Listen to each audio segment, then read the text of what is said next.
Well, good afternoon, good evening, good morning, wherever you happen to be around the world, and welcome to another Solid Academy live stream.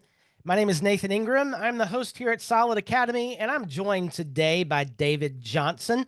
David is the product owner for SolidWP. That means you own all the products, right, David? I am the grand owner of all of it. Yeah, absolutely. I own nothing, Nathan. But I am responsible for some things, and so yeah, we're the product owner's role is all about just making sure that we're building the right stuff and hearing from you as our users to understand how we can make our products more valuable to you. Yeah, David, you've got a lot of fans here in the Academy audience. They appreciate how you have listened and actually reached out having personal conversations with several of our members, just talking about how we can make things better for all of the Solid products. Yeah, and Will, absolutely, the David has the best beard in WordPress, I got to say. And you do need to update your photo there, David, because the beard is up to another level now. I do have a new photo that I realized I haven't updated slide decks in a while, but yeah, it's a little longer now. Yeah. Thank you very much. And by the way, I'm a huge fan of the Academy. So Nathan, I love what you do, but I love every interaction I've had here has been great. So you as a member of the Academy, I appreciate those of you who've spoken up, reached out. Just last week, we had a kind of an unusual thing happen with the Academy, and I immediately heard from, I think it was Sue Polinsky who reached out right away. So anyway, I appreciate y'all. This is such an amazing group, and Nathan, I love what you do here. It's a lot of fun. All Yeah. right, so let's talk a little bit about where we're headed today. A lot Sure. of this live stream, the genesis of this was really questions that we continue to get from Solid Security users about what are some of these settings, what do they do, and how do I best set up Solid Security for my use case? So give us a quick overview of where we're heading in the next hour. Yeah, good deal. And if you don't mind letting me know, Nathan, if something weird happens, I'm doing something a little different with how I'm sharing my screen, so I appreciate that. But yeah, we're gonna walk through the sort of out of box experience, as it's called, of Solid Security Basic. I'm gonna install it clean on a brand new site. Well, the site itself is not brand new, but the site has never had Solid Security on it. So we're going to walk through using the basic Solid Security product. So we're going to show you the free product first. It's the same one that you download from .org. We'll walk through that. And along the way, we're going to hit some key security concepts. So I'm going to mention some of those, and we'll talk about them because I find that we get confusion sometimes about why we're even asking you certain questions in the process of taking you through the setup of the product. So we're going to talk about some of those key security concepts that come up. It's not going to be super advanced, but then we will also show some of the ways that the basic Solid Security product differs from the Pro product, and we'll look at when it makes sense for you if you're thinking about which of your sites you might want to use Solid Security Pro on. Will hopefully help you make a better informed decision by the end of today. And of course, I want to encourage you, please drop questions in throughout. We'll carve out some time. I'm going to leave time at the end for Q&A, but I'm going to give Nathan permission. Nathan, if you see a question come in or if you have one, just interrupt. This is not a super formal thing. I'm going to literally do a demo, which means it's live demo time. We get to see what we're going to experience with live demos. Those are always fun. But anyway, that's the plan. And we plan to be finished in under an hour, so we're letting you go at the top of the next hour. But I will stick around for questions a little bit longer than that if we need to. But that's the plan. Indeed. So a couple of housekeeping notes, David. Now let's get right to it. I've just dropped in the link bundle again, folks, there in the chat. So if you haven't opened that up, open up your chat, say hello there. Also, you'll find in that link bundle today's slides if you'd like to download those. A couple of questions have already come in about a replay. And yes, we record all of our live streams here, and those are available on the Academy website. The direct link to this replay is there in the slides. It's the same link that you use to register for a live stream. We'll have that up about an hour after we finish up today, sometime around 3 o'clock Central. Also, if you have a question, please do not use the chat to ask that question because that tends to move along quite quickly. What I would ask that you do is just mouse over the shared screen, click on the Q&A button, and you will find a place there to ask your questions. Also, if you want to just keep that window open throughout, you'll see the questions of others come in, and you can upvote those questions, and we'll take the questions in the order of upvotes when we reach the end of David's presentation. So with that, David, I will disappear, and let's dive in. All right, looking forward to it. All right, so I'm going to walk you through today what I'm going to call the Solid Security Basic Happy Path. And this is a term that comes from our Director of Support, Ben Meredith. Many of you that are Academy members, you've probably interacted with Ben somewhere along the line. He's been around Seller and SolidWP for years now. But it's a term that we like to think about in terms of here's our recommended configuration. Now, our recommendations around security particularly will vary depending on exactly what kind of site that you're going to set up. And so this is the first of our solid security setup clinics. I'm going to do today, we're going to approach it as if you have a standard sort of business website. In other words, it doesn't have e-commerce on it. You're not trying to do anything fancy with like forums in WordPress or running in like donations to your nonprofit or whatever. We might do some specialized setup clinics for some of those scenarios at another time, but we'll talk a little bit about those as we go. But you're going to see me set up Solid Security Basic from zero as if it were for a business website, and it's going to be our recommendation all the way through the initial setup process. And then I'm going to show you a few different ways along the way, as I mentioned, where Basic and Pro are different from one another, and where you might want to consider the decision that you're making a little bit differently. So what you should see now on screen is a website. This is running the Cadence theme. It's actually one of the Cadence templates. So there's nothing super fancy going on with this site other than it's got the Cadence theme on it, and I am already logged in. So I'm going to jump over to the dashboard here. And as I mentioned, if somebody sees an issue with something, you can't quite see something on my screen or whatever, please let me know. We are doing a little bit of something new. But I'm going to click Add New Plugin, and I'm literally just going to type Solid Security in the search. And so what you're going to see is installing Solid Security from the WordPress.org plugin directory. And I'm going to activate it just as you might do if you were installing it on a site. So this is our basic product. This will not have any of the pro features in it. And once you've activated the plugin, you'll see a security menu appears over here on the left. And the first thing that you do is click Setup. I will say something quickly about this. We've moved this question to the very beginning of the process. It used to be at the end. And the reason we moved it to the beginning, and the reason I'm going to ask you to please, if at all possible, click Allow when you see this prompt. What this does is it allows our team to understand a little bit more about user behavior in the product.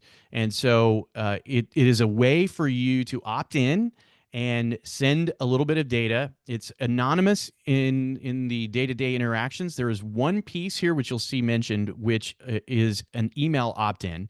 So when you click Allow and Continue, it will opt you into an email from us. But you can easily unsubscribe from that, and still you don't have to get emails from us. You can send us data. The reason that this is so important right now in particular is we've made a number of changes. I'm going to click Allow and Continue.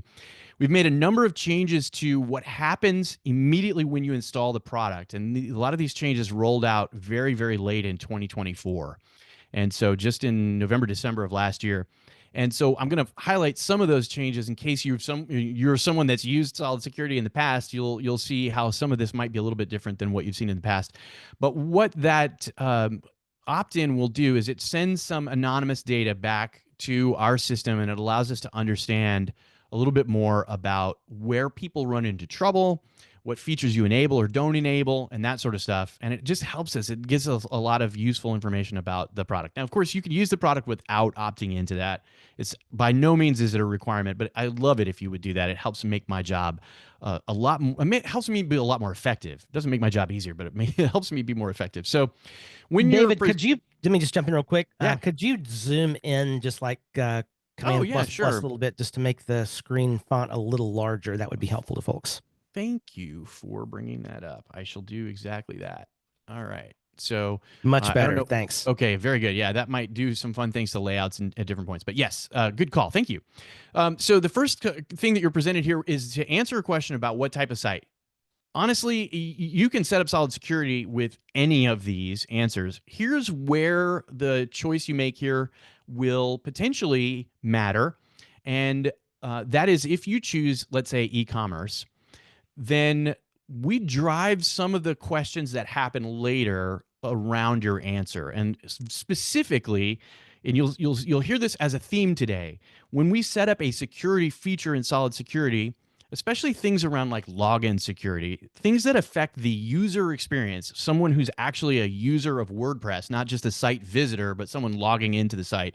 When we set up security features related to how those users of WordPress interact, we get to decide which of those users are affected. And you might know if you have a WooCommerce site, for example, that your customers, you often it's a very normal thing for you to allow your customers to create a username and password and log in and maybe see their order status or their order history and check on the status of an order, all that sort of stuff. And so that means you have WordPress users that are not part of your team. In other words, these are not people that are editing your website. They're not people maintaining your website, but they are nonetheless people who sign in to WordPress. And so they are going to be potentially affected by security choices that you make.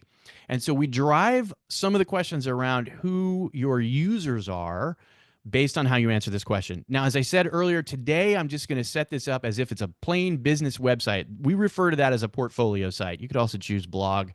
But if you were a nonprofit, for example, we might want to know who your donors are. Do they sign into the site? And if it's a network of sites, maybe or a network of like a forum style deal, who are the forum members and that sort of stuff. So we drive some of the questions around this. So I think I said portfolio a second ago and I meant brochure. So I'm going to choose brochure. That's how we think of a business site that really is, it's, sure, you might accept opt-ins to your offers, or you might get requests for information or whatever through your site. But essentially, it's more of a brochure than it is a site where people are actually logging in that are visitors, in the case of WooCommerce, like we mentioned a moment ago. So one of the things that's new now in Solid Security Basic and Pro is that we ask you right away, before we do anything else, to run a site scan. And I want to be very clear about this. Sometimes there's confusion about what kind of a scan we're running.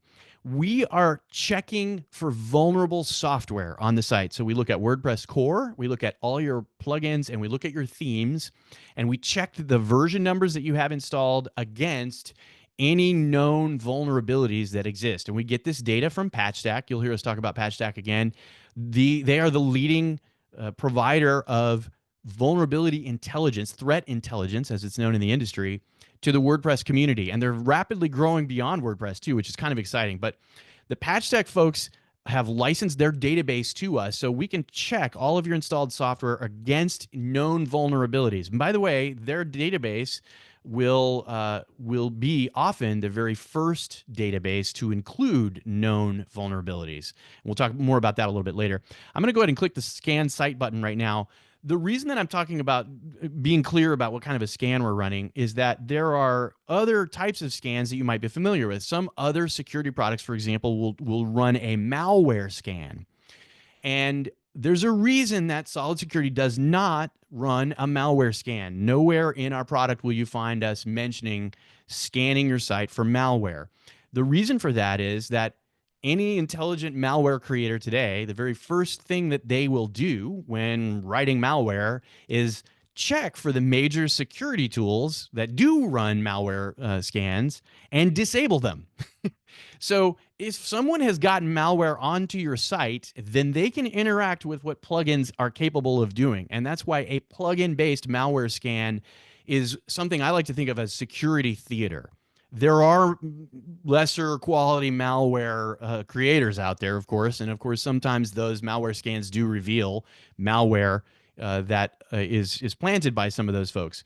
But it's fundamentally not the best way to do a malware scan. You might say, well, then how would you recommend doing a malware scan? We'll come back to that a little bit later. Our site scan, though, is one we know we can reliably conduct on your site from a plugin.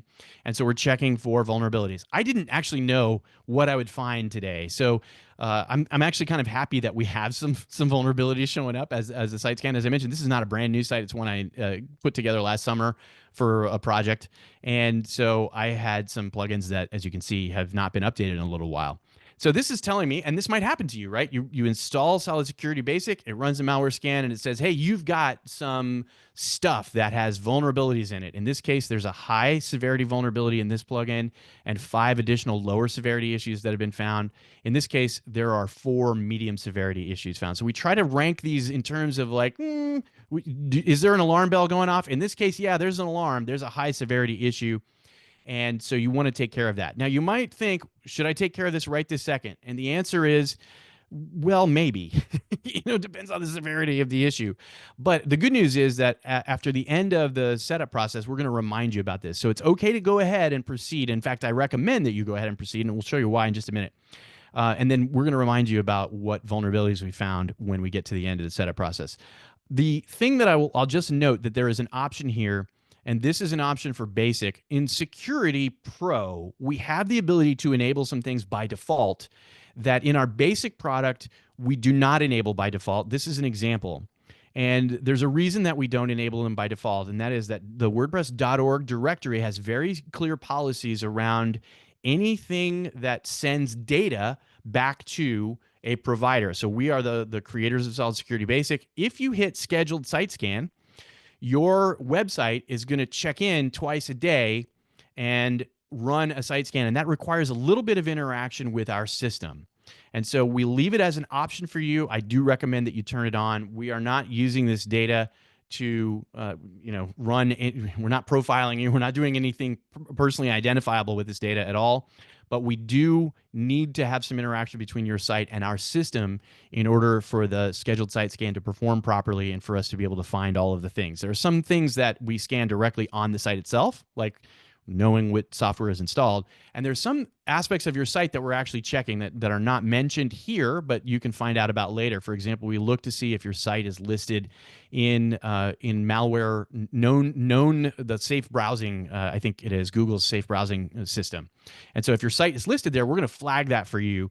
We just don't show it to you right now during the setup process. So I highly recommend you enable this. All right, I'm going to move a little bit. I'm going to pick up the speed just a little bit here so that we can get through all of this and make sure we have time for questions.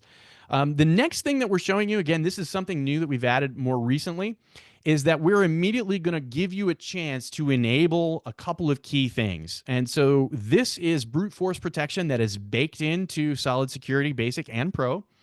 And we have something that is what we call local brute force protection, and we have network brute force protection. We recommend both of these, and you'll see anytime we have an option in the setup process that we recommend, we've put a recommended marker on it for you.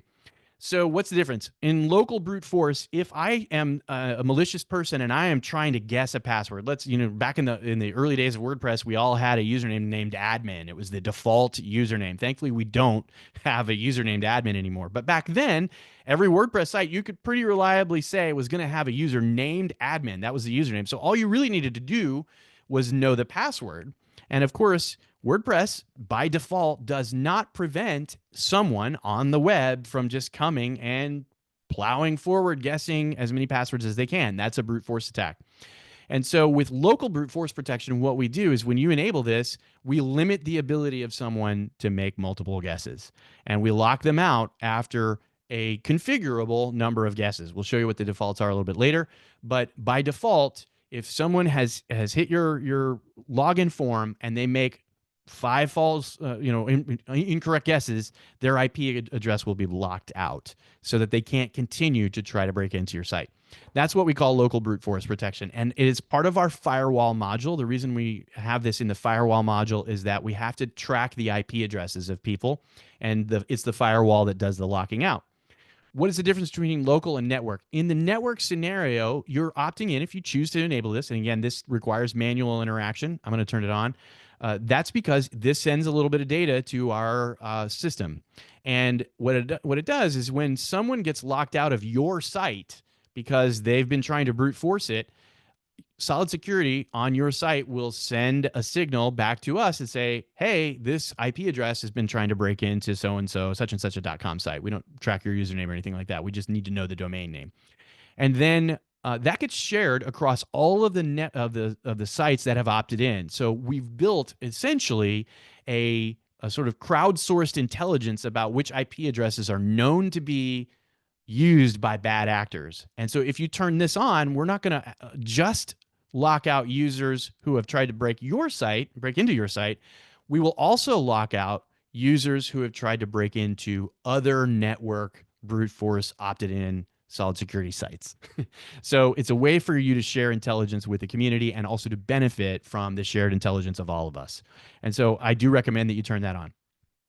Another thing that you'll see that we've added here is around password strength. And this is where we get into one of the concepts that I really want to zero in on today. Password strength is a critical piece of security, and we all know all of the reasons why we don't want to use, monkey 123 as a password. Let's say, right? It's not strong, it's not secure, it's not long enough, it doesn't have enough entropy. It's easily guessable by someone who has the ability to brute force your site. And you might say, well, wait a minute, didn't we just turn on brute force protection?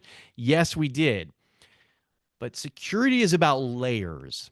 So there are reasons why we still highly recommend that you require your users to have strong passwords, and especially those users who have the ability to affect your site or have access to key items on your site. And let's talk about what some of those might be. So in this case, we've got require strong passwords, which means it's gonna require that every user's password on your site meet certain strength minimums. And then there's a refused compromised passwords function here, which you can turn on as well. This refused compromised passwords function checks the passwords of your users against known to be compromised databases. A good example is have I been pwned? And if you've ever used that, if you've ever looked yourself up in have I been pwned, you'll find that, what do you know, your username and your password from some site that you used 10 years ago has been breached, or 5 years ago, or maybe last week. And so we check those passwords that are in your site against known compromised passwords, and then we'll require the user to change them if they're reusing a password. So this is a way to help prevent password reuse. Now, this is where we get into this really important concept, and I'm going to flip back over here and say, for whom? If you turn this feature on, password strength and compromised passwords, refuse compromised passwords, to whom will this apply on your site? Well, in the case of the default, it's going to apply to anyone who has editor capabilities and greater. And you can click here and make a change. So you could say, well, I only want these requirements to apply to people who are administrator or above. There's really nobody above administrator unless you're running multi-site. Or do you want to apply to our recommended option, which is editor capabilities and greater, and then everyone is also an option. So you could require that anybody that logs into WordPress on your site is affected by this policy. Now, why would you make a determination around for whom, and why might you choose our default? Well, in WordPress, by default, there are user groups, and you're familiar with these roles. These are user groups is not the term. I want to be very clear. WordPress calls them user roles. And in the WordPress user role default website scenario, you have these layers. Of course, administrators have access to everything on the site. They can install plugins. They can deactivate plugins like Solid Security. They can make sweeping changes to your site. An editor level doesn't have as much privilege as the administrator level, but the editor level does have the ability to get up to some shenanigans. So in other words, if someone were to gain access to an account on your WordPress site that had the editor privileges or above, if you've left this for the default, well then we're gonna try to prevent somebody from getting access to an account where they could get up to trouble by requiring these security measures on the password itself. You're going to see this pattern again, and that's the reason I'm taking a minute to talk about it right now. We recommend that editor capabilities and greater. Now, you might say, well, why don't you just list the WordPress user roles here? Well, that's because you might install a plugin that will add roles. And so we don't know, as Solid Security, which roles are going to be available on the site at this point. All we know is we can check against the capabilities. An example might be if you install WooCommerce, there's a role named Shop Manager. The Shop Manager has the ability to make changes to products and pricing and do all sorts of other stuff, but they aren't an administrator on your site. If you set this to editor capabilities and greater, then roles like that one, the WooCommerce Shop Manager role, and others that might be added to your site by other themes or plugins will also be affected if they grant those privileges to users. So this gives you a way to sort of articulate which users are we going to apply this policy to. All right, so I'm going to move forward. We do recommend that you enable both of those. When I hit continue, we have one more item that relates to login security. So you might you might have noticed we talked first about we ran a vulnerability scan, but then we checked into brute force protection and network brute force. Then we looked at password strength. Now we're looking at 2FA. And this is a key difference between basic and pro. With Solid Security Basic, when you click this button to allow two-factor, there is a very specific effect here, and that is that two-factor becomes enabled for users. So a user who signs in can go turn on two-factor for themselves, and will also prompt those users to configure two-factor. It is not possible with Solid Security Basic to require anyone to use two-factor. It's simply that you can turn it on and prompt them. And so at the editor level or greater, again, same concept as what we talked about before. And this is an area where I see some confusion, right? You know, there's the tension with security. One of the things that we always run into, there's a tension between convenience and actual security. And so you might say, well, if I turn this on for editors and greater, or if I just say, maybe I just choose, you know, the administrator role, then that means that I, as the administrator of the site, I'm going to be prompted for two-factor every time I log in. And what's that going to do? Well, you can see we've actually got a little animation running right here to try to help you visualize. What it means is that each time you log in, you're going to need to supply a second factor code. We by default, we support email as a second factor, so you can get a link. We support recovery codes, which are a good idea in case you lose access to your second factor. But we also support, and this is the one I recommend, authenticator apps. And these are the time-based one-time password token apps like Google Authenticator, Authy. There are a number of them on the market. And these will allow you to enroll a second factor time-based one-time password token, which will require you, it'll prompt you for that authentication code every time you sign in. It'll allow you to set that up. Now you might say, well, why would we only require that for one group versus another? And there's a little bit of confusion that comes up sometimes about this.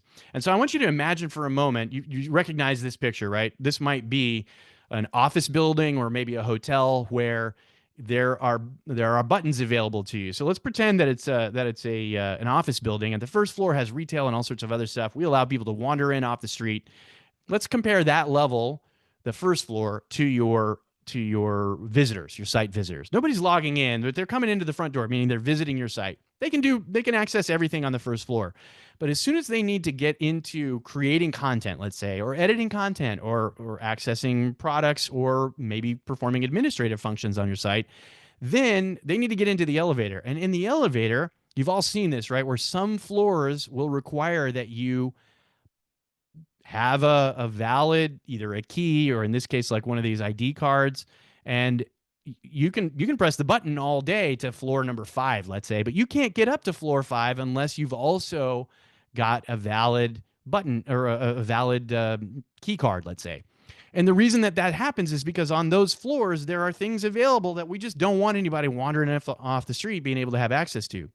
And so maybe the second or third floor doesn't require this. Maybe we don't mind if someone has the ability to log in. Let's say to get into the elevator, you had to log in to begin with. But then if you're going to try to access some of the more advanced functions, we're going to require that second factor. This is a way to think about how you handle the trade-off between convenience and security. So if you have a WooCommerce site, great example, you might not want your customers to be required to put a second factor in. It's a lot of, hassle for somebody who's just made a purchase to then go check their order status to have to, have Google Authenticator or Authy set up. So maybe you don't want to apply that to them, but maybe what you do is you want it to apply to anybody who can, again, make important changes to the site. So that's one of the reasons that we bring this up, and it's one of the reasons I wanted to camp on this concept about for whom. You'll find many, especially in login security, many features of Solid Security Basic and Pro are applicable to only those users that you determine. And so this is one of the places we've simplified it here during the setup process just so that you can move quickly through. Unlike I'm doing, because I'm stopping to explain. But we've simplified this here so that you can move quickly. But later, I'm going to show you how you have very granular control over exactly which kinds of users, and in some cases, which specific users even, are presented with different login security measures and required or not, to comply with them. So I'm going to move forward here. We'll hit continue. And this is one of the last major questions, and the rest of this is going to happen very, very quickly. But one of the last major questions we're asking when you set up is this your own website? In other words, we want you to choose my own website or it's a client website. Now, this is important as well because if you are just setting up solid security for a site that you run and control, no problem. Choose my own website, move on. If you're setting up a site for clients, one of the questions that you want to think about is, will those clients, even if they're administrators, do those clients need to have the ability to manage solid security settings? And if the answer to that question is, well, there may be some people who I don't want to have access to manage solid security because maybe the clients don't understand as much. And this is where we get into that situation where how much do your clients really understand about security practices? In other words, if you say, hey, anybody that's an administrator or greater needs to have two-factor turned on, which you can't require in basic, but you can in pro, or maybe strong passwords are refused, right? You don't want that user to go like, I'm an administrator, I'll go change the setting in solid security, and then they've undone your security policies and practices without your knowledge potentially. And so you get to decide whether that happens or not. So if you choose, this is a client, I'm going to choose client website so we can show that process. If you say, should your clients be able to view and make changes to solid security, meaning, hey, we're going to allow them, then you can just say yes, no problem. If you say no, though, I'll show you in just a second how we're going to create that carve out we were talking about where some people might otherwise be administrators, let's say, but they don't actually have the ability to manage solid security. So I'm going to click next. And then this gets into the question of which users are your clients. And so you can actually choose which user. I am, you can see I've got several folks here. So I'm going to say that this administrator account, which was a default that was set up when this site was installed, is someone that's a client. So we don't want that user to be able to manage solid security. That's the reason we asked this question, by the way. Sometimes people are confused. Well, why are you asking that question? This is why, because we're going to set these things up so that they may or may not have the ability to manage solid security. So now that we've identified which users are clients, which user accounts belong to clients, we can now determine which of them will manage solid security. And so now I can choose from the same list. And you might say, well, didn't we just say that was a client? Yes, but maybe you have 30 users that are client users and only one of them needs to have access to solid security. Label them all as client users. And then the one that should have access to solid security, you might select here. So I'm going to select this user. And by the way, that was my own user account that was already selected. I have another one.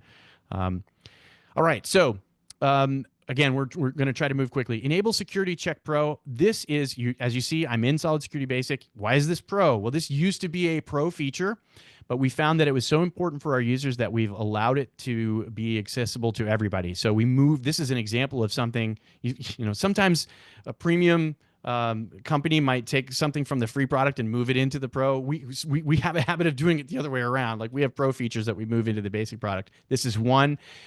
This helps prevent problems where sometimes people get locked out of their website. And what it does is that if you enable this, it will check for the correct way on your website based on how your site is configured for solid security to determine what is the IP address of a visitor.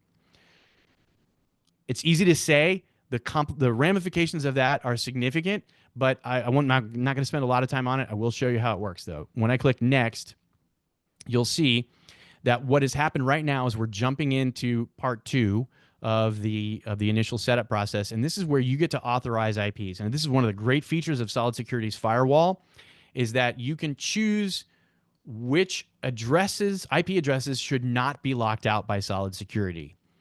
And I, as an admin user, I don't want my IP address to ever get blocked. Even if I mistakenly, do something that might cause the firewall to go, wait a second, we're not sure you're behaving correctly. I always want to be able to get into my site. And this is where sometimes people run into trouble. If you aren't sure what IP address to authorize, you might authorize an IP address thinking that it's yours. And if your site hasn't determined your IP address correctly, that could be a problem. So down here, we show you what IP address we've detected right now. And so in this case, I'm just going to go to whatismyipaddress.com, and you're going to see this tells me what my current IP is, 73.28.239. Yes, it's this. So that means that this site Solid Security is correctly identifying my IP address right now. And that's why this setting matters. I do recommend that you set it to the recommended setting because it does send a little bit of data to our systems. It's a manual action. In Solid Security Pro, by the way, this is enabled by default. All Solid Security Pro sites come out of the box with this configured. So I do recommend that you enable it on the previous step as we did, and you can say authorize my IP. It'll add your IP here and you're in good shape. So I'm going to click next. And now we're at the point where Solid Security is just going to try to walk you through some of the features that we have highlighted over the years. All of these are available. Everything that I've done up until about one step ago is something that we have designed specifically for this initial setup process. But all of the features that you've seen, including the one on the screen just before this, all of the features are actually configurable in the settings area of Solid Security after you finish this initial setup. We just take a minute to show you some of the ones that we feel like are really kind of ones that you might want to pay attention to. So you can see two-factor is enabled. That's because we just enabled it a minute ago.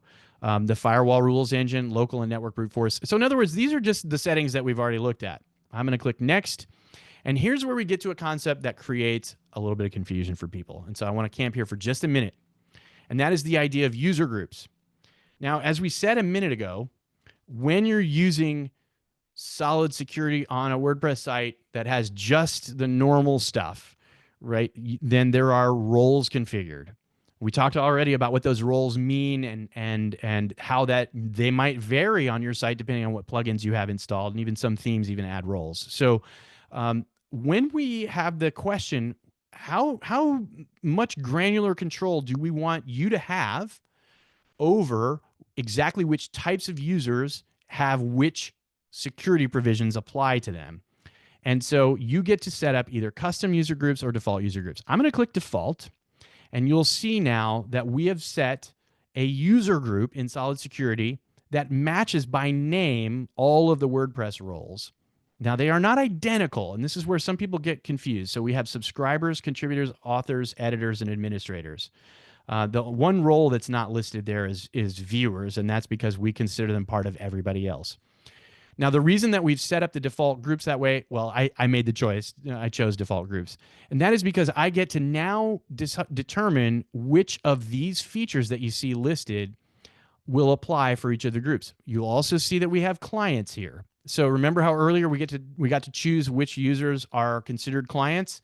Well, then clients, I get to decide, do they have the ability to enable dashboards in Solid Security? Can they manage Solid Security? Now, this is already configured based on my earlier choice, but this is a moment where I get to change it. Oh, wait, maybe I do want clients to manage Solid Security. I can do that. And then you'll see my password requirements are not enabled for this group. Now, you might say, well, wait a minute. What if my clients are administrators? Well, good news is that we actually assign, this is a little bit like cascading style sheets, right? The highest level of privilege is the one that applies. So if somebody is both a member of the clients group and also the administrators group, and in the administrators group, we're requiring strong passwords, then they will have to use a strong password. This group is actually unlinked from the roles in WordPress. And so it is possible for you to put people in and out of groups, and you can have as much complexity here as you'd like. You can see there's a plus button. I can set up even more groups. This is a place where we could spend a lot of time, but I think if I can just make it clear that for each group, you get to set how you want things to work. So you can see, like when I flip from clients to security managers, the strong passwords bit came on. Administrators, same thing, right? And so you get to make choices about your user groups, and you can come back to these later. In other words, you don't have to, in the initial setup process, you don't have to be confident that you've done all of this perfectly. This is all available for you to come back to. So I'm going to click next. And this is just about where to send notifications from Solid Security. And so right now it's set to everybody that's an administrator.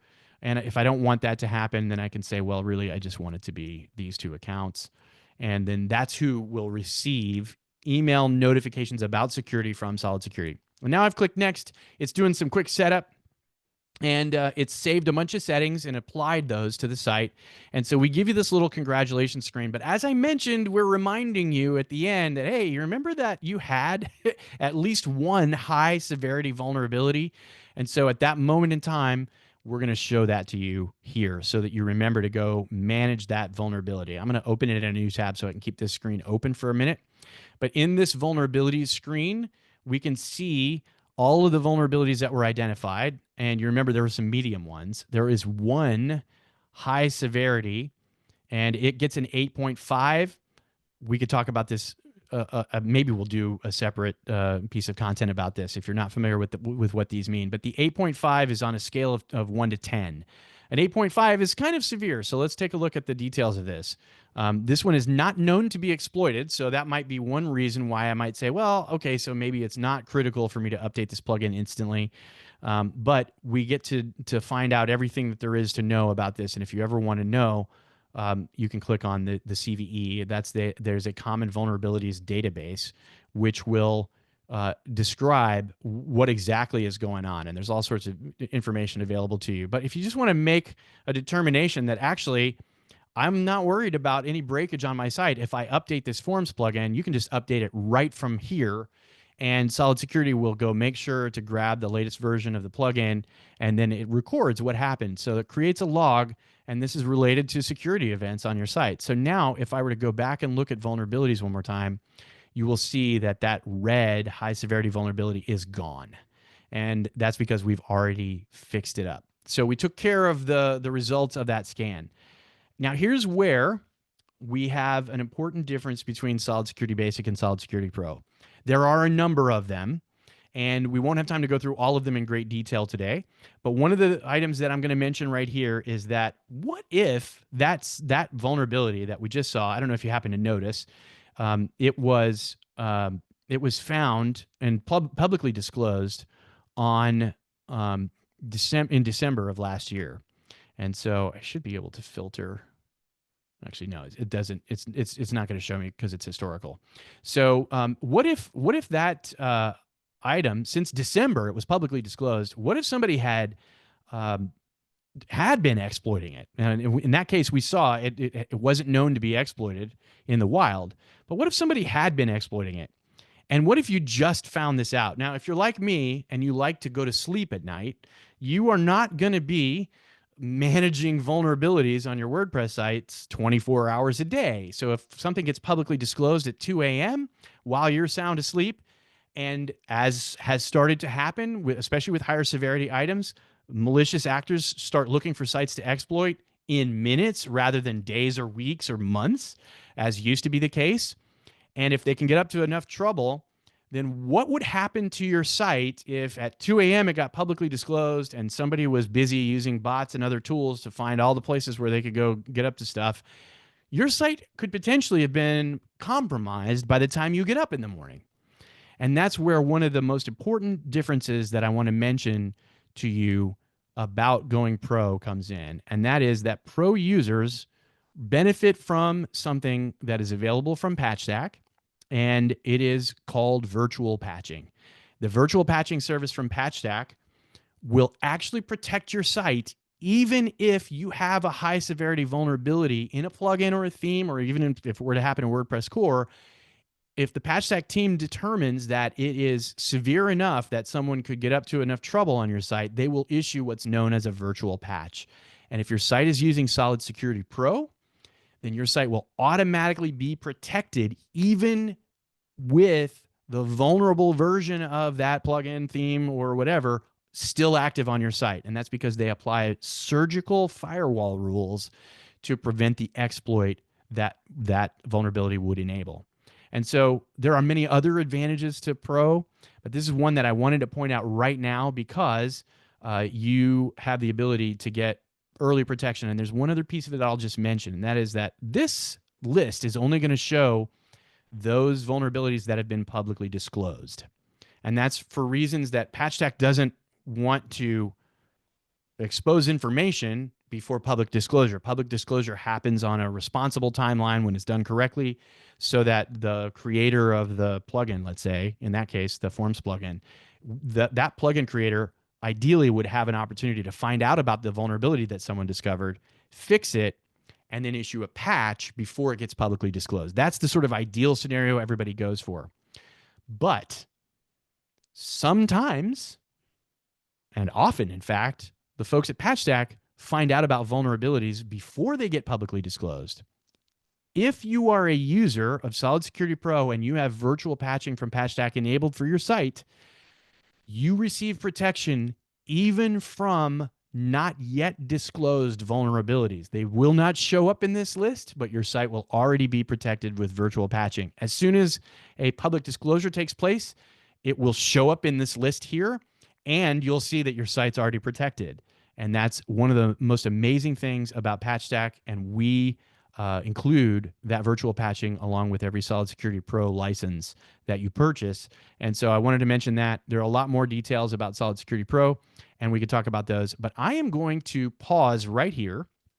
And I think we have sort of hit the objective of that we set out. And so you've seen the soup to nuts setup of Solid Security Basic, and we've covered a couple of key concepts around security along the way.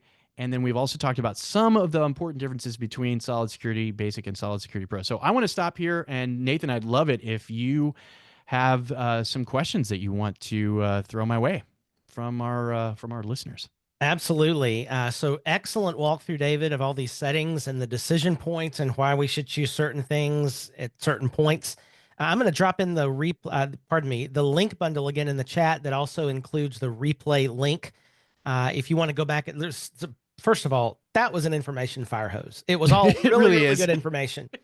But it is unlikely that if you need specific things that you would probably have caught all that at once. So that replay will be available in about an hour, basically however long Zoom takes to render this video.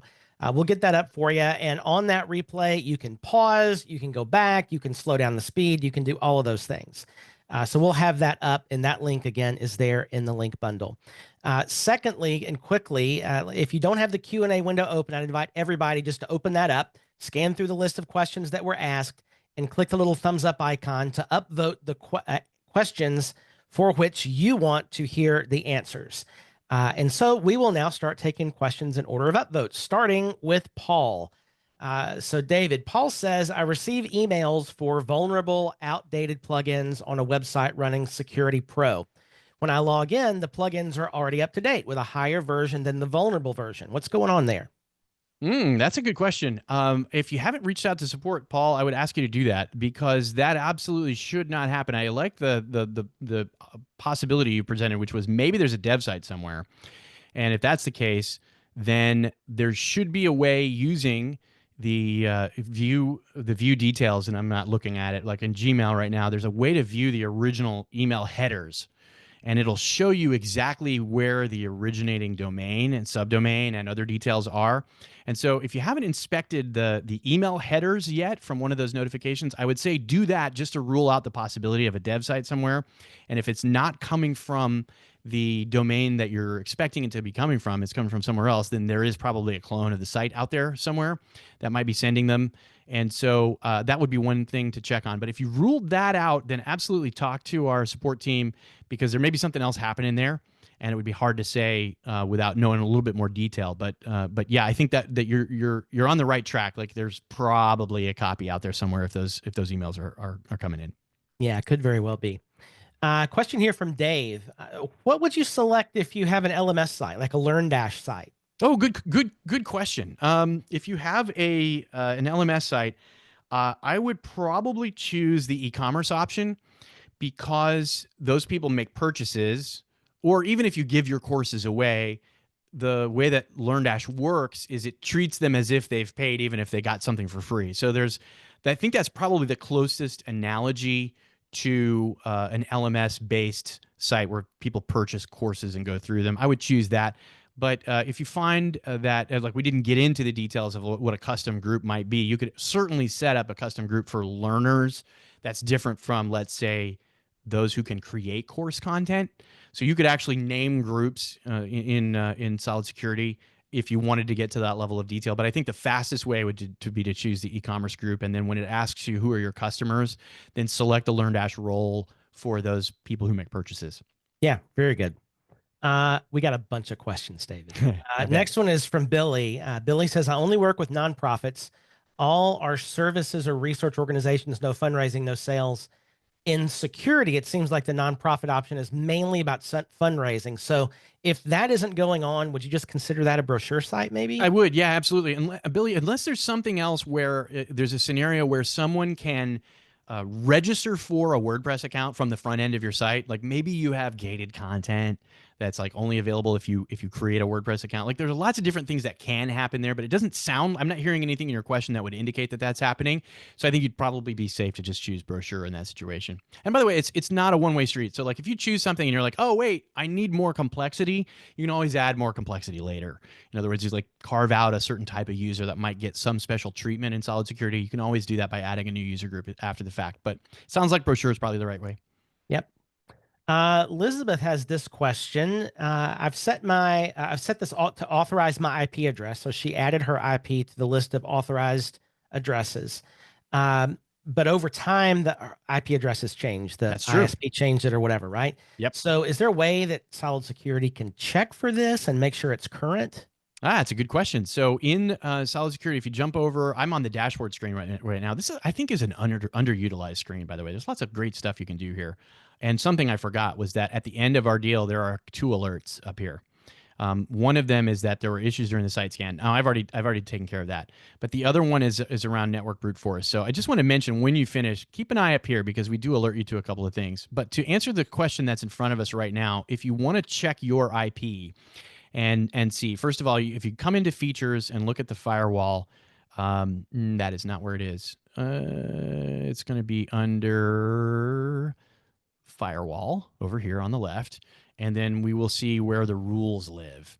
Rules are where we do things like apply rules based on who's authorized. So when you jump into firewall and then IP management and then look at authorized IPs, you'll see what addresses are authorized here. And so you can add or remove IP addresses anytime. In this case, we're not going to detect it for you in quite the same way that we did before. But there are also some things that some people don't realize are in Solid Security that if you jump to your profile, it'll show you some stuff. And so you have the ability to see some items in here. The IP address is not one of them, but I wanted to just draw attention to this concept real quickly. In this case, we actually have authorized a third-party app, in this case, it's Solid Central, to access the site. So, but that comes from there are some items in there, and if I had two-factor, for example, turned on, I'd be able to see it there. And there are some other things, by the way, that we can do with two-factor in Solid Security Pro, including keep track of your IP address and which devices are trusted and which devices are not trusted. So it adds another layer.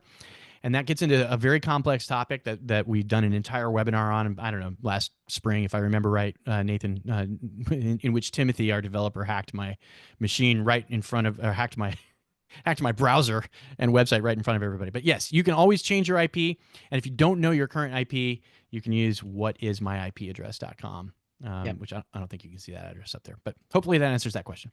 Yeah, very good. I just dropped a link in the chat to that trusted devices live stream that we did last March. It's still very relevant and really, really good information.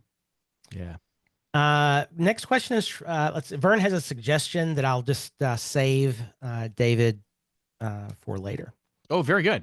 Thank you, Vern, for that. Yeah, love feedback. Thank you.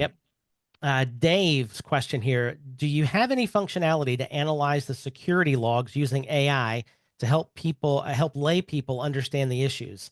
If not, is there a prompt you might suggest for this? What a great question. Dave, thank you. The answer is we are currently not doing anything in Solid Security with AI. And it is something we have strongly considered doing.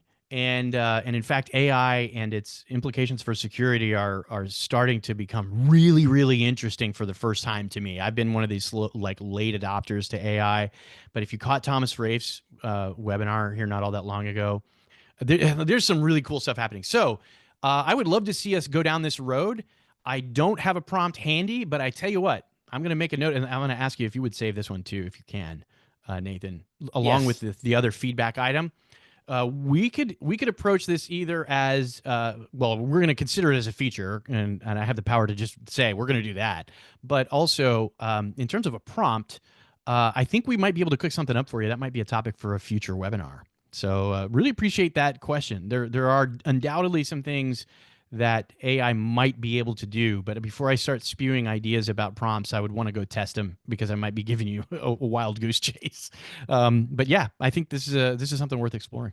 Yeah, for sure. Thank you, Dave. Chris would like to know, is there a reason to use a two-factor device like a YubiKey over the standard, one-time password app It depends on authenticator? your yeah, it depends on your threat model. And so, if you think back to like security 101, if you've ever been through this thought process, the idea of the password is something you know. So other people can know it, but you're the only one that knows it. And then the second factor should really be something you have.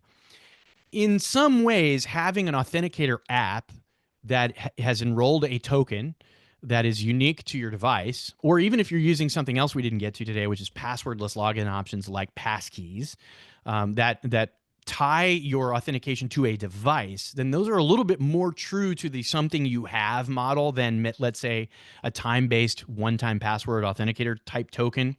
But then this is where we get into trade-offs between security and convenience, right? The most secure option would be that it's absolutely a device that only you have and there's only one of in the world, and that would be like a YubiKey. And by the way, we do support those hardware-based tokens as a second factor option. And so I love them. I have a YubiKey sitting right here. I believe in them, but I will say that if you ever lose your YubiKey, or if you're concerned that something could happen to your YubiKey, or you fill it up, and that's the other thing is you start to, because they can only hold so many tokens, and then you're like, which YubiKey is the right one? And it starts to get, so there are trade-offs. And so one of the things that I like about Authy, which is the one that I use, it's been purchased by Twilio, it's maintained by them. I keep it separate from my password manager because I don't want my time-based tokens to live in the same place. Now, you might think, well, that's okay. If 1Password or Bitwarden or whatever also has my time-based tokens in there, then that's okay. Not for me. Like if somebody managed to get my vault of passwords, my one-time tokens are going to be somewhere else. And so I want to keep those. So that's a layer of distinction for me. But I'm okay with Authy syncing to their system. It's encrypted, and that way if I get a new device and I can prove to Authy that I'm the right person, then I still have all my tokens.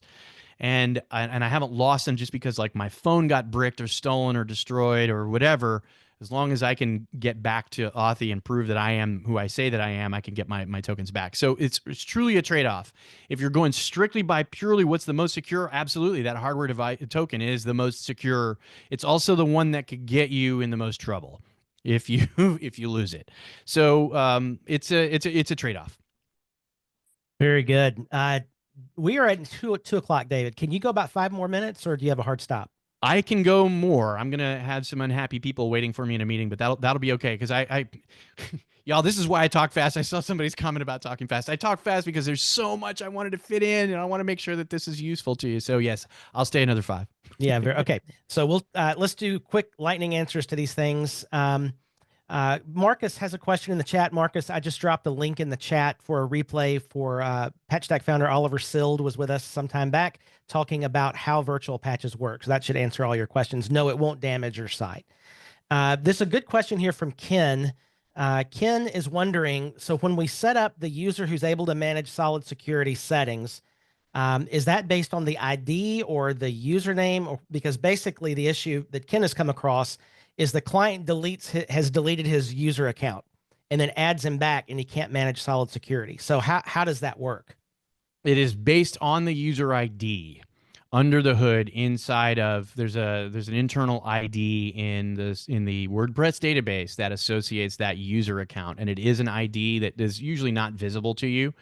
But if it doesn't matter if how many times that username might, if he manages to create an account with the same username or email address or whatever, that ID will be different. And so it is absolutely tied to that ID, and I think you can imagine why, right? We don't want someone to be able to get up to shenanigans by creating new user accounts and moving things around. Yeah. Anonymous attendee asks, if I've already got security basic installed, do I need to go and recheck the settings because of the recent update to the installation steps? Good question. So the IP change scenario, we showed you how to go tell Solid Security about your new IP address. But keep in mind that the step that I showed you was that that IP address was authorized, meaning we're not going to lock it out. unless you've done something to cause your other new IP address that maybe Solid Security doesn't know about yet because you haven't updated it, unless you've done something to cause that IP address to be like, hey, this user's up to no good, we're also not going to lock that one out. We're just that authorized IP list is just a way for you to allow list, or the older term is whitelist, an IP that you know is definitely going to be you. So use that, take that under advisement. Use that feature wisely. And it is something you want to keep an eye on because authorized IP addresses change. And so you don't want to inadvertently authorize, a hacker to just bombard your site with brute force. Even though you have brute force turned on, if that IP is authorized, then they won't get locked out. So it's a way to think about this in terms of you're not gonna not be able to sign in from your new IP address unless you trip something in Solid Security that goes, wait a second, this person's up to no good. So I hope that helps. Yeah, good. Vern would like to know, if you accidentally get on the network brute force blacklist, can you remove your IP? Yes. Contact us. Yeah. Keep in mind that it would have to be your IP address. So in other words, not your website's IP, but your personal IP. So you would need to have done you would need to have tripped an alarm there. But yeah, you can contact us. All right, very good. And I'm going to scroll down here. Let's get you one more question. This is going to dealer's choice, host prerogative. I'm going to pick something here. All right. Lee would like to know, does Solid Security work on all hosting, for example, WP Engine? All right. So the answer is really it should work on any WordPress host. Is doing a lot of work in that sentence. I will say it does work just fine on WP Engine. I'm not aware of anything on WP Engine's platform that we're having any issues with. And so we don't care. There are going to be scenarios where, for example, if a host is like super inexpensive shared hosting and they have an older PHP version or something out there and haven't updated to one of the most recent PHP versions, then there would be compatibility problems around software versions, but it's not a host issue. That being said, there are some things that you want to be aware of. For example, if your host has a web application firewall in place, we didn't even talk about WAFs, but that's one of the reasons why detecting the correct IP address detection method is important. Because if you have Cloudflare or a WAF of some kind, there are several commercial ones and some web hosts supply them, then there can be scenarios that get weird. Some people have found themselves locked out of their website as a result of some of that proxying and other stuff going on where their IP address doesn't look correct. So there are weird situations that develop from time to time, but they can be resolved with support if you need to. And I didn't even get to Solid Central today. You can actually undo your own lockouts from Solid Central if you ever do get locked out of your own website. But yeah, so long answer to your question. Most hosts should be supported, and I'm not aware of any major WordPress hosts, or I'm not aware of any major hosts that support WordPress where we have trouble. I'm gonna let that one just keep going. Yep. Just being careful how I say that. yes. Okay. So David, your meeting got canceled, so you have a few extra minutes here. I do. Excellent. Let's see. Karen, Billy, there's a great answer from Paul there about your question, so we'll let that stand. Karen is asking about two-factor. So here's a case where Karen has two-factor set up on a website. She wants to allow a tech support, wants to log into her website to fix something. How do you deal with, can you turn off two-factor for just that support user? You can. And there's another method that I actually prefer. Yep. And the other method I don't believe is available to us here in Basic, but in Pro. So yeah, in Basic, we allow you to enable two-factor, and you can enroll any given user, or the user when they log in can enroll in two-factor and so forth. In Solid Security Pro, we can, and you can enforce two-factor for certain types of groups. And obviously, if you have plugin support, they need to be an administrator on your site. And if you've got a complex set of rules around, like, hey, if they're an administrator, they have to use two-factor, you can disable it for any one user if you want to. But the sort of preferred way to do this is to not make that user an administrator. set them up using Solid Security Pro. There's a feature we call privilege escalation. And I can't show it to you right now. Actually, I can show it to you right now. I have a pro site sitting here. We have something called privilege escalation. And what this does is allows you to set up that user as maybe make them an editor or whatever, or make them I don't know, make them anything. But with privilege escalation turned on, I can temporarily grant more privilege to just that user and have it automatically get revoked after a period of time. Because what happens is we set up this user account, give the plugin team the ability to access it. It's got two-factor turned off, and it's an administrator account. Well, then I forget that that account's sitting there. And like 6 months later, I've got this administrator account that they haven't needed in 6 months, but I forgot. So if you're like me and you don't want to be responsible for remembering to go back and clean that stuff up, privilege escalation is the way to go. It allows you to escalate someone's privilege, and then it will automatically revoke those additional privileges after the time you specified. And you can always extend it or whatever if plugin support needs more access. Yeah, love it. Great question here from Karen. So WordFence, she says, is known to be a resource hog. How does Solid Security compare? How does it differ? Oh, I love this question so much. Remember we talked about security theater earlier and malware scans, for example. The folks, I have great respect for what WordFence does in terms of this, the security benefit to the larger WordPress community. So I want to be very clear that WordFence has done an amazing amount of security research, and there are things about their practices that I'm not a fan of. And I'm not a fan of anything that I call security theater. And I'll give you an example. Do you remember Tim Thumb? This is our go-to, right? Tim Thumb was 2010, 2011 or whatever. Almost every complex WordPress theme that was doing anything fancy with image manipulation had this third-party tool in it, Tim Thumb. It was hosted on Google Code, and it had vulnerabilities, and then it had more vulnerabilities, and it was a thing that just hung around for a long time. Every single vulnerability available or that was found in Tim Thumb is still being scanned for by WordFence. And so when they give you this report that's like, we checked for 700,000, I don't know what the current number is. It's a huge number of things, and your site's protected against all of them. My answer to that is, so what? Nobody's got that vulnerability, and we haven't had it in 13 years or whatever it is.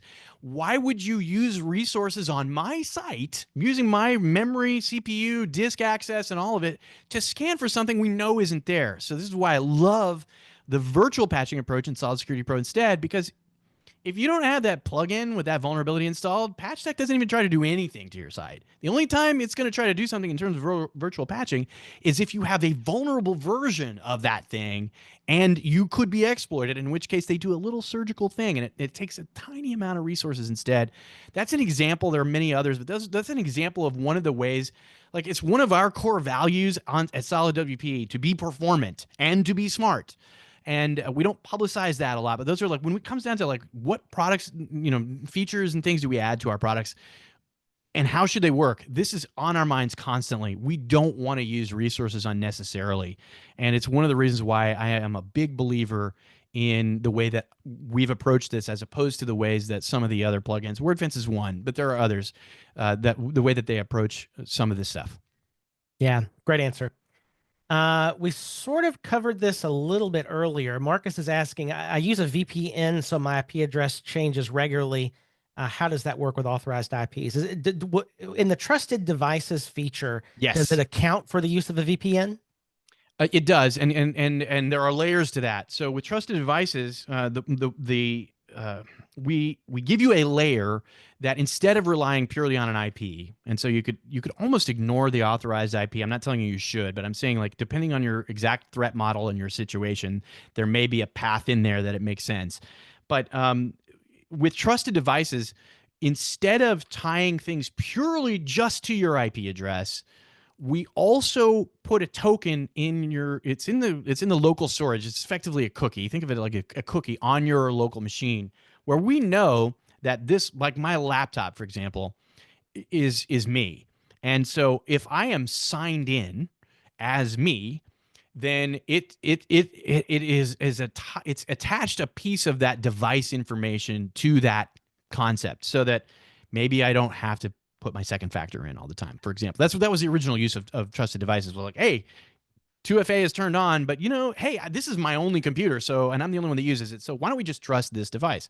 The problem comes in when we fly across the country and now I'm in LA instead of where I am in Florida, right? So if I fly to LA and now my IP address changed, or if I hop on a VPN and my IP address changed, well, then suddenly that becomes suspect. And this is where trusted devices can really help you, because that's exactly what an attacker would look like if they stole your session cookie. Yep. And they use info stealers to do this. Thomas Rafe has talked to a great length about this, and this is one of the bigger threats that is a concern. So this is where layers come in. And if you configure trusted devices, we also recommend that you turn on the geolocation capability. And what that will do is it will keep track, even if your IP address changes. Like if you're still on the same ISP, but you're locally in the same region, then your IP address can vary, and the trusted devices and geolocation tools will go, you're okay. But if you start to hop to another place, if you've got trusted devices enabled, it keeps track of your session cookie, so it knows whether it's your device. That's one layer. But if your IP address changes substantially, it'll still let you log in, but it's going to send you an email. And it's going to say, is this really you? And until you click the link, your privileges will have been de-escalated for that session from the new IP address. And so you use it in concert with authorized IPs, but when you show up on a new IP, then rather than just assuming that it's okay, if you've got all of that configured, and you'll definitely want to check out the webinar that Nathan linked to from last year where we cover this in great detail, that will help you. And so again, there's always these trade-offs and things we have to understand. Things will change. Your IP address is going to change at some point. And so we have to be able to accommodate those scenarios. And so that's a layer that I would highly recommend that you add in, especially if you're using a VPN, because it will just give you one more way to have a little bit of peace of mind. And when you get that notification that's like someone just signed into your account from a different IP, it's just, hey, thank you for for having my back, right? Yeah, yes, you have to click the link before it lets you get up to administrator level stuff, but you'll be glad that you've got that protection in place so that you're protected in case someone else managed to get your session cookies. Yep, very good. One final question here, David. Is trusted devices a pro feature, or is that in basic? Trusted devices is a pro feature, and so you'll see it right here on the screen. And this is in the site that I dropped another tab here while no one was looking. So this is Solid Security Pro, and when you're looking at these features tab, you'll see trusted devices is here. I haven't turned it on in this particular configuration yet, but when you turn it on, there are layers of things to keep in mind. So like not all of the protections that I just described will be enabled by default when you turn this on. You both have to turn it on, then you have to enroll your user account in it. And you have to, if you want to have the IP address, there's another layer of geolocation, and all that is covered in that webinar. But yes, the short answer is it is a pro only feature. And as you can see, there are good reasons. Like we do a lot of work to make sure that that's secure. Yeah, indeed. David, this has been awesome. Really appreciate your time. There's still 20 unanswered questions, by the way. Oh, wow. 20 unanswered questions. So we'll make sure you get a copy of all those to see what's going on. Thank you. Folks, thank you all for hanging out with us for the last hour. Let me just mention that we have next week is an accessibility focus here on Solid Academy. On Tuesday, we have Jen Harries talking about making emails accessible for all. This is going to be a great breakdown of some of the common issues that happen in the emails that are sent and how to make those accessible. Also, on Wednesday of next week, we have Bette Hannon from Accessicart talking about legal requirements for web accessibility, especially with the new laws coming in the EU later this year. So a couple of great accessibility live streams next week. All of these are free, and you can sign up for those at the link in the chat here for our upcoming events page on the Academy. David, any final thoughts as we're wrapping up? Two things. One is I really appreciate all of the participation. I am going to read through all the questions and review the chat. So thank you. I saw a bunch of nice messages scrolling by, and I didn't get a chance to say thank you to you for those. But also, I will say this is a recurring thing. We're going to do this again. Yes. I think probably monthly we'll do a Solid Security Setup Clinic. And so we're going to learn everything we can from what happened today, including all the questions that got asked, and try to refine. And maybe we'll find some specialized versions, like just a pro from soup to nuts, or maybe an e-commerce site configuration so you can see what that looks like, or whatever might be the right way to go. So we'll look forward to doing this again, and we'll go through those questions, and we'll do our best to figure out how to make this content more valuable to you in the future. Indeed. Well, thanks again, David, and thank you all for being with us for the last hour. We'll have the replay up as soon as the video renders, sometime around 3 o'clock Central Time, about 45 minutes to an hour from now. So that's it for us today. I'm back tomorrow for members for office hours here on Solid Academy, where we go further together.